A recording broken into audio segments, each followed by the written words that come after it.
ว้า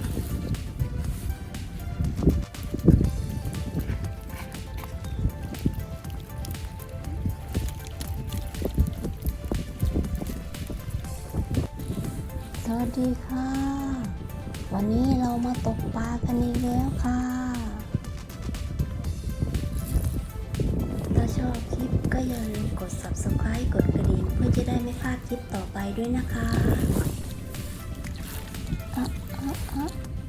ติดค่ะหล่นไป1 ตัวจับเป็ดตึงๆแล้วก็สลัดค่ะปลดง่ายไม่ต้องนั่งปลดนะ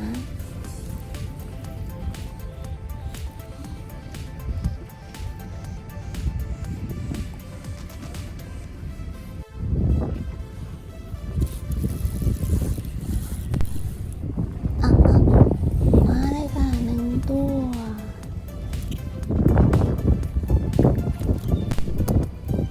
สลัดเสร็จแล้วก็มาเก็บปลากันต่อเลยค่ะเก็บปลาใส่ถังค่ะ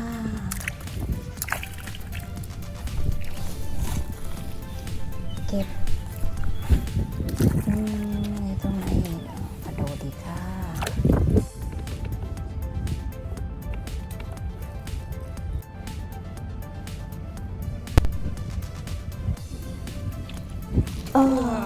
คุณก็โดนไปฝูงใหญ่ว้าวทีแล้วมั่งนะคะตีตัวว้าวว้าวว้าวว้าวว้าวว้าวว้าวว้าวว้าวว้าว4 ตัวค่ะ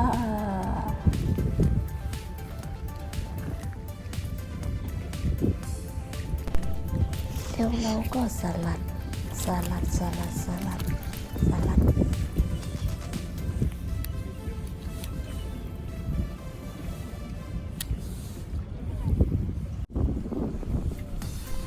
เดินนี่ละค่ะเดินนี่แหละมาเลยค่ะยิงมากี่ตัวว้าวว้าว4 ตัว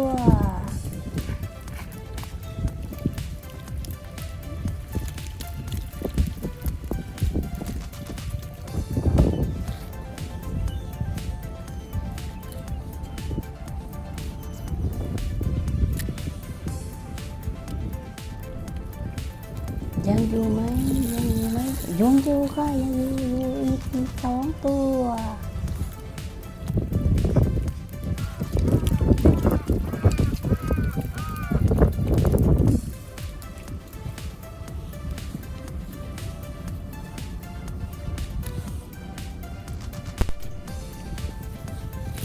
ยังไม่ค่ะโอ้กี่ตัวว้าวโอ้หล่นไป1 ตัว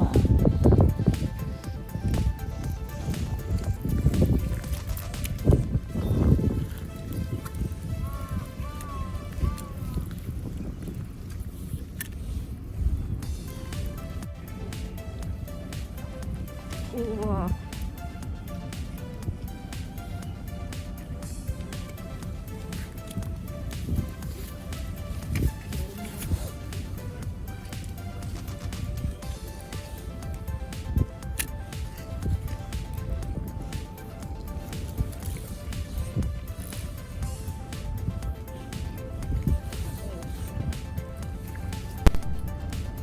มาแล้วค่ะมาแล้วกี่ตัวลุ้นกันค่ะกี่ตัวโอ้ยคนก็ได้2 รอบแล้วยังไม่ดึงสักรอบเลยว้าว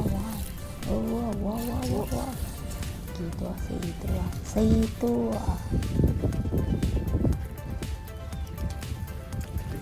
ว้า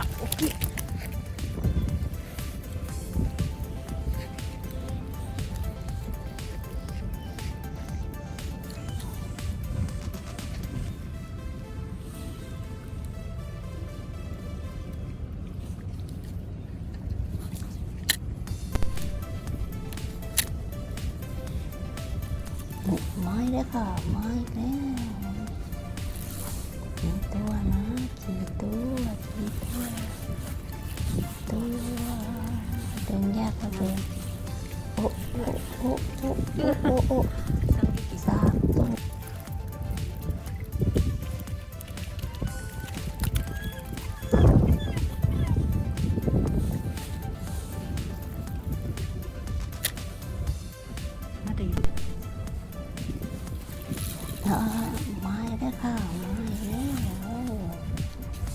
ถุงออกคนก็ได้เป็นถุงเลย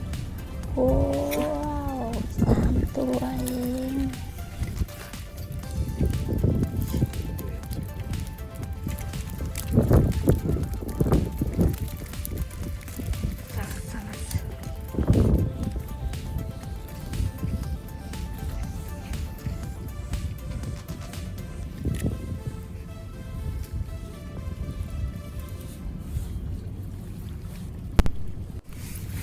แล้วเราก็มาเก็บปลาใส่ถังกันอันนี้เป็นปลายูอาชิมาทำปลาร้าอร่อยมากเลยค่ะทุกคนมาทำปลาร้าปลาชนิดนี้มีโอเมก้า 3ด้วยนะกินแล้วดีมากเลยทุกคน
โอ้4 ตัว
อันนี้ได้ปลาสบะตัวเล็ก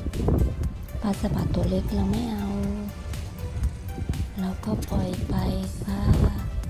เอาไว้ตัวใหญ่ๆค่อยมานะ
อ๋ออ๋ออ๋ออะไรยังไงโอ้โดนไปแล้วเบ็ดพันกันไปแล้วค่ะ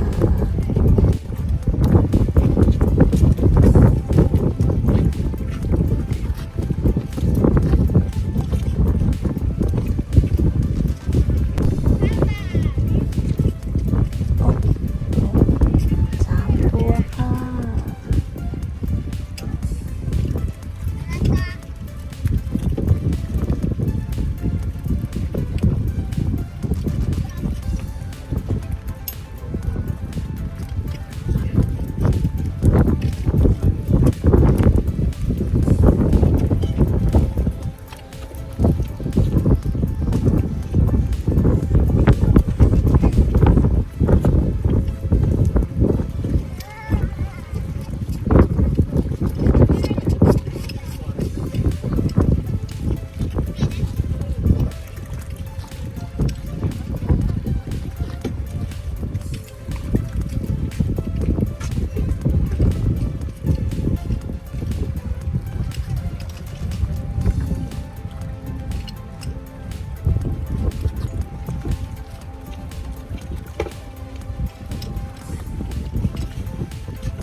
วันนี้ได้นิดหน่อยเองไว้เจอกันใหม่คลิปหน้านะคลิปนี้เรามาดูปลากันค่ะได้แค่นี้ค่ะปลาสดๆเลยวันนี้เราใส่น้ำแข็งดูจะสดมากเรามาดูใกล้ๆกันเลยค่ะนี่คือปลายูอาชิหรือเรียกว่าปลาซาดีนที่มาทำปลากระป๋องเป็นเนื้อปลาที่อร่อยมาก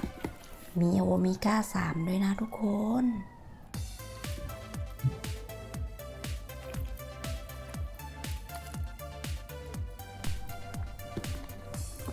ปลาชนิดนี้ล่ะเราจะมาทำปลาร้ากัน